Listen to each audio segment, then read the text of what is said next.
Pues vamos con Elizabeth. Presidente. Buenos días, compañeros de la prensa. El combate a la corrupción es el sello distintivo de la cuarta transformación de la vida pública del país. Y en esa tarea tienen que participar todos los sectores, pero sobre todo aquellos que tienen como cometido principal el servicio público, el servicio a la sociedad, como son los medios de comunicación. En efecto, la construcción, fortalecimiento y defensa de la democracia pasa por la depuración del aparato gubernamental, envilecido por el neoliberalismo y la corrupción. También en cuestión está el papel de los medios de comunicación, que en muchos casos han justificado o callado el despojo y la mentira. Así, se convirtieron en cómplices del saqueo y la manipulación en contra del pueblo. Hoy en México, ningún medio ni periodista puede llamarse amordazado, ni desde el gobierno de la República se pagan por silencios o adulaciones. La prueba más clara de la libertad de expresión, de la libertad de prensa, de la libertad que gozan y ejercen los medios, son los diarios ataques, muchas veces plagados de diatribas en infundios en contra del presidente de la República, sin que haya otra respuesta que el argumento veraz, la exposición de motivos clara sobre los proyectos y la exposición de mentiras en que incurren un día sí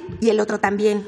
Así que va nuestra humilde contribución en este proceso. Iniciamos nuestra sección. Mentiras para cambiar percepciones sobre la economía y el Aeropuerto Internacional Felipe Ángeles. Los días 27 y 28 de octubre, diversos medios de comunicación publicaron que las acciones de la Bolsa Mexicana de Valores de la compañía Volaris habrían caído tras el anuncio de que volaría del Aeropuerto Internacional Felipe Ángeles hacia Tijuana, Baja California y a Cancún. Entre los principales medios que publicaron esa información fue El Universal, Milenio, MBS Noticias, Reporte Índigo, Eje Central, Latinos, El Economista. Consignaron que Volaris habría perdido 6.41% en la Bolsa Mexicana de Valores. Esta información no es verdad.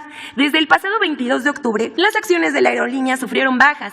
Sin embargo, no solo en el caso de Volaris, sino de otras empresas de aerolíneas internacionales como America Airlines, Delta Airlines y Southwest. También tuvieron tendencias a la baja en la Bolsa Mexicana de Valores. Las razones de este decremento son el riesgo o rebrote de la variante Delta Plus del COVID-19. El 29 de octubre, diversos medios de comunicación y periodistas difundieron información falsa de que cayeron las acciones de la aerolínea Volaris tras anunciar que iniciaría operaciones en el Aeropuerto Internacional Felipe Ángeles. Los datos fueron utilizados de manera engañosa por la coincidencia entre el anuncio de Volaris de que operaría en el Aeropuerto Felipe Ángeles y la tendencia de la industria por COVID-19. El director general de Volaris, Enrique Beltranena, desmintió la información y detalló que después de un amplio análisis concluyó que será viable y más barato volar por el Aeropuerto Felipe Ángeles. Pero como siguen enojados con lo del aeropuerto, por eso inventan medios y periodistas. La siguiente, el colmo de las fake news. No es falso, pero no es verdadero. De cómo inventar un índice y darle difusión hasta que se crea que es verdad. Aquí les contaremos cómo una organización de Estados Unidos coloca a México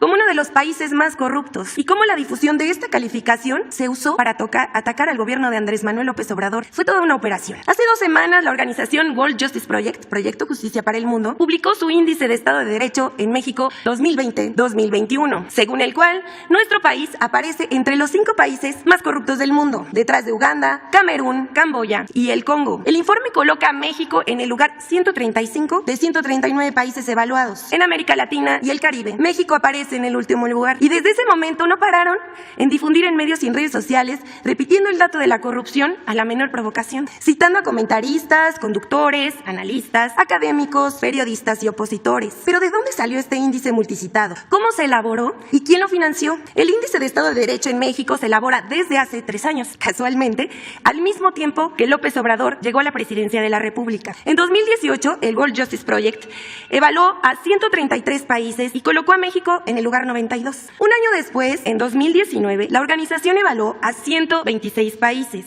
y colocó a México en el lugar 99. Y en 2020 pasó al lugar 113 de 139 en el índice general. Primero comentamos el dato más escandaloso. México cayó 9 lugares. Al respecto, los lugares de México han variado porque cada año se incorporan nuevos países al estudio. Para 2020, el World Justice Project incluyó 13 países nuevos, casi los mismos lugares que México se movió en la lista. Así que ese dato tan celebrado no es digno de ser tomado en cuenta. En segundo lugar, el índice no es un estudio exhaustivo, es el resultado de la consulta oculta a un pequeño grupo de analistas, empresarios, organizaciones patronales, académicos, organizaciones no gubernamentales, que en casi todos tienen animadversión hacia el gobierno del presidente Andrés Manuel López Obrador. Aquí vemos a los colaboradores.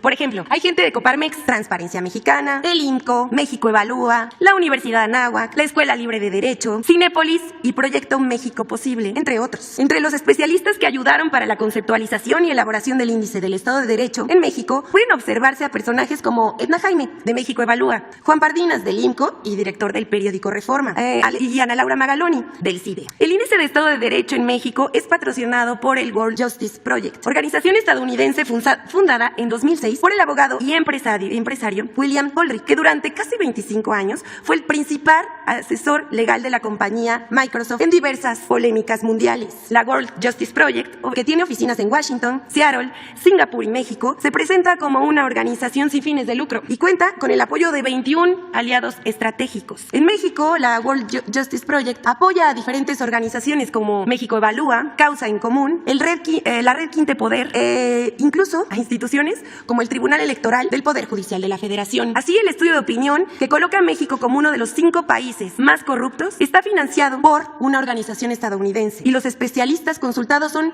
esencialmente opositores del gobierno. La oficina del World Justice Project en México es dirigida por Tim Kessler, quien ha sido consultor del Banco Mundial y jefe del Programa de Competitividad de México en la USAID, una organización vinculada al Departamento de Estado de Estados Unidos, que de acuerdo con periodistas de distintos países tiene un perfil intervencionista contra los gobiernos que no se alinean a las políticas de Estados Unidos. De acuerdo con testimonios de personas que han trabajado en la World Justice Project, en esta organización, lejos de estudios económicos y sociales imparciales, se llevan a cabo productos informativos, montajes y producciones para hacer ensombrecer al gobierno que encabeza López Obrador. El World Justice Project ha celebrado convenios de difusión con el consejero presidente del INE, Lorenzo Córdoba, quien incluso ha presentado como si fuera propio el estudio. El Índice del Estado de Derecho, World Justice Project, también tiene acuerdos con gobernadores opositores como Diego Sinue Rodríguez de Guanajuato. Mediante una compleja red de colaboraciones con diferentes personajes de la vida pública, el World Justice Project ha logrado abrir espacios para encabezar foros, conversatorios y mesas de análisis para difundir la idea de que México